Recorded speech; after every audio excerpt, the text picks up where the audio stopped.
This is Stacey McKibben with the Master Communicator podcast, where CEOs, C-suite executives, and senior leaders share their advice. It's 6 questions in 9 minutes because the best leaders know how to share their ideas concisely and quickly.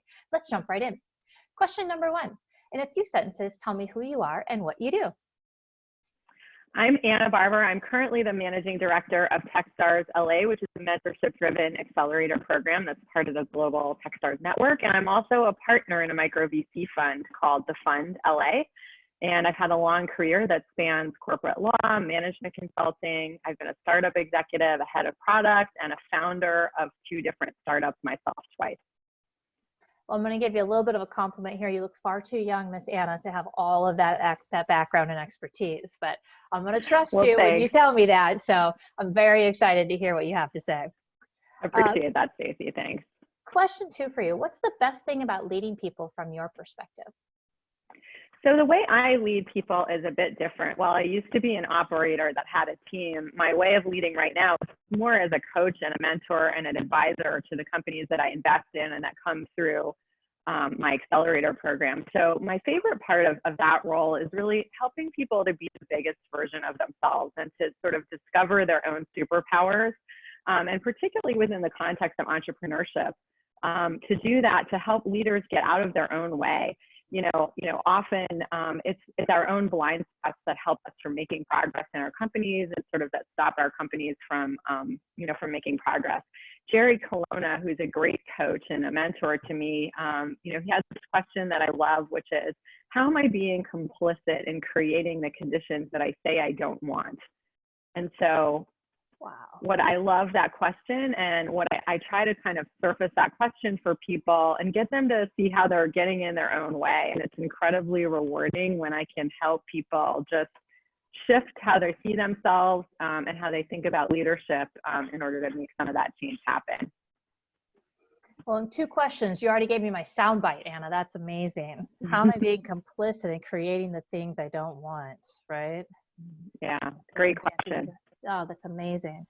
Well, and it's interesting because it kind of leads me nicely to question number 3, which is, I often hear from other leaders that business would be great if it weren't that pesky people part.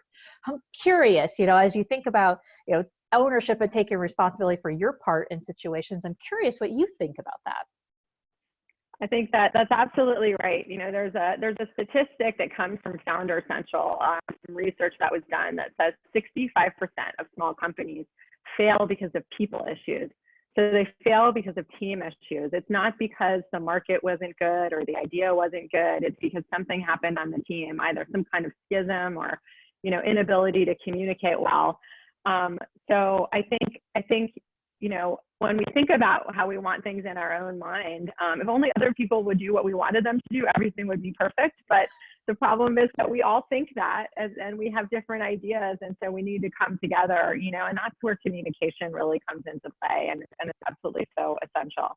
Leading a company is leading people. A company is nothing more than a collection of people, after all. So I think the sooner that you can wrap your head around that idea, and that the only way to be successful is by meeting other people halfway, I think that's really the key. I love it. So you're saying embrace it versus resist it. Exactly. That's right. What other successful business leaders like yourself should be on the podcast? And I'm thinking about this through the perspective of, who's really influential in the marketplace that has a really great voice out there right now that you think is an inspiring one that we should be paying attention to?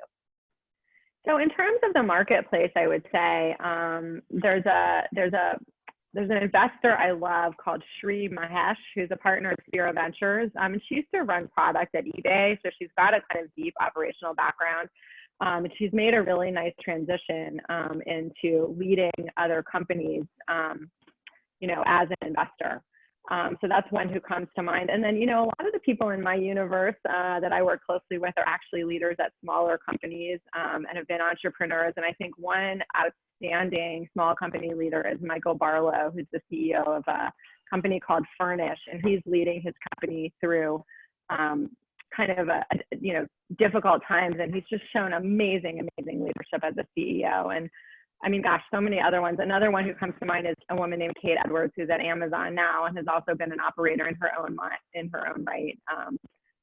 I think she'd be great to talk to. So I think, rather than thought leaders, talk to some people who are really in the trenches could be really interesting for this.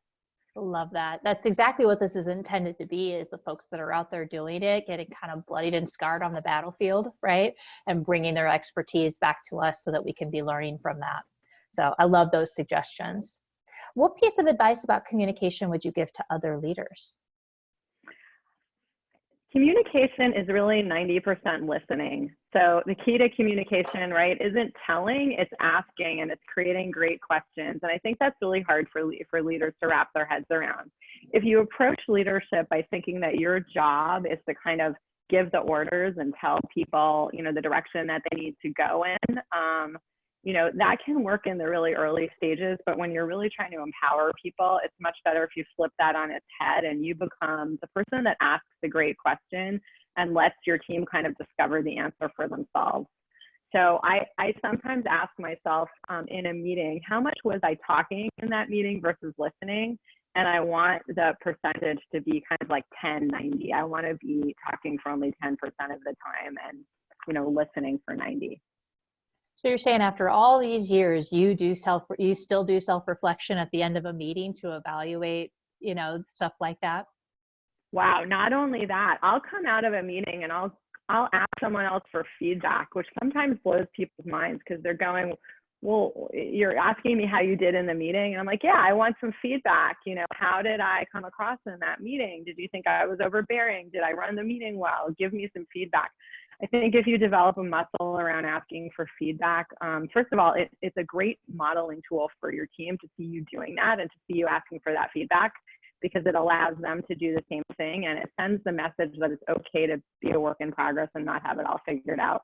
But I get some really valuable stuff for that, particularly if I ask someone who works for me to give me feedback. That's really empowering because it shows them that I'm willing to grow. As well. There's a quote that I love from Maya Angelou, which is, people will forget what you said and forget what you did, but they will never forget how you made them feel. And I think if you can kind of bring that idea into all of your leadership, that's just going to make you a better, stronger leader. I love it. Yeah. Tell us about your favorite boss or teacher. Who's really influenced you as you think about, how you make people feel? Who made you feel strong or powerful, or, saw your potential?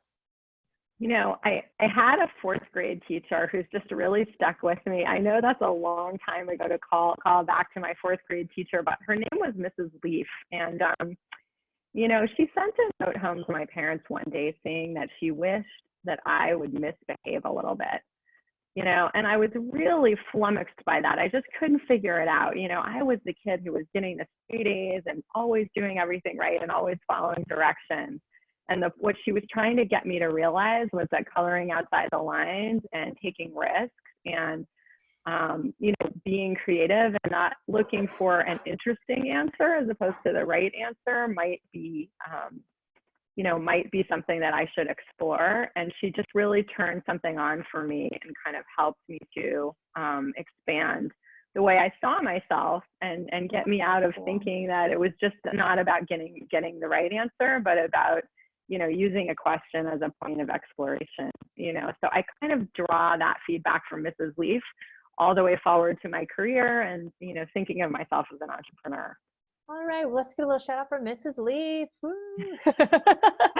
I think that early educators can have such a huge impact on us, and it's so shout out to all the teachers out there Yes. that are helping form the future leaders, of tomorrow.